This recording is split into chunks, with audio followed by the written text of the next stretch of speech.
Get Sidetracked. Alright, this is Get Sidetracked. Today I'm going to be talking about Hakodate. This is in Japan, it's in Hokkaido. And basically this particular town is the southern part of Hokkaido, so I'll show you on the map.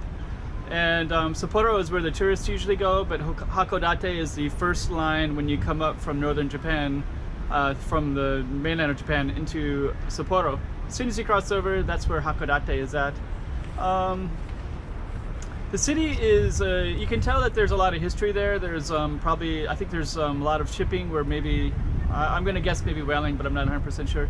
But basically there's a lot of old stuff there. There's like a foreign cemetery, for example, but basically the streets are very wide, and there's also kind of a Alaska meets San Francisco kind of feel.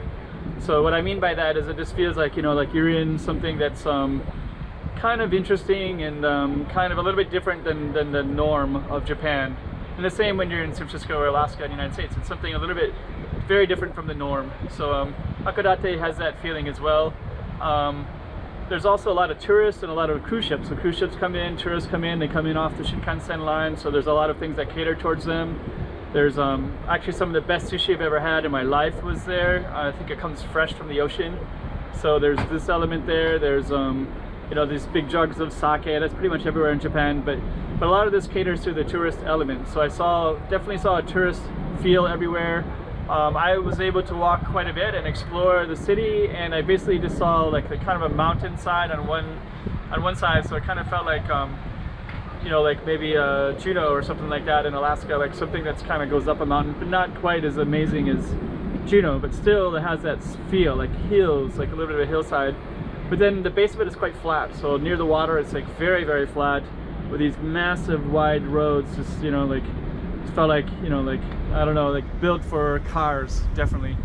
But maybe in the past it was a little bit different. Maybe a few other things that kind of gave it maybe that San Francisco feel was the trolleys. There's a trolley system that goes from the train station, the Shinkansen station, that goes throughout the city. Basically in both directions. The city is kind of very close to the water, so it follows the water, and then you can actually get to the other side of the water, which is what I did, and I found a temple on the other side with a beach. Not the best beach, it's kind of a city beach, but still a beach nonetheless, which is quite nice with the temple combination.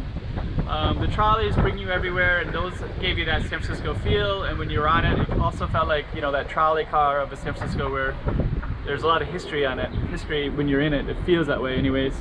The train line, you know, people go up and down. You can also take the buses. But the other thing that gave it that, you know, very tourist feel, which I thought was pretty cool, was this bus. It's a bus that I saw in Hakodate, and it said Paw Paw Kalamazoo, which is very amazing to me because I have my mom's family is from that area, from Paw Paw and over near Kalamazoo. So so to see that in Japan was just unbelievable for me, just to you know, have that funny connection. And the bus also said, you know, Piccadilly Circus had all these London references too, so it's quite an interesting combination, you know. So you can see this history of you know, like that part of Michigan, you know, Kalamazoo, maybe 80 years ago.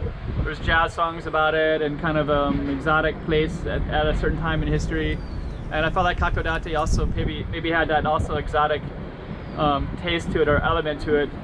So so there's that kind of tourism, and I don't know, it's like very interesting place to spend a little bit of time, like just be able to walk in those streets, and just felt so unique and different from Japan, but still very, very Japanese. It's still like everywhere in Japan has that Japanese feel, which I love.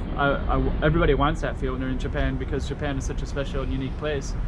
But anyways, that's basically what Hakodate was like. If you get a chance, maybe through these pictures you can experience it.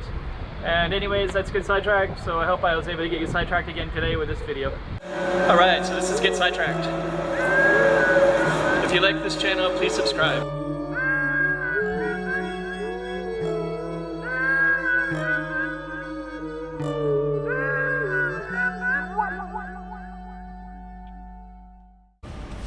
Subscribe to my channel. Subscribe to my channel.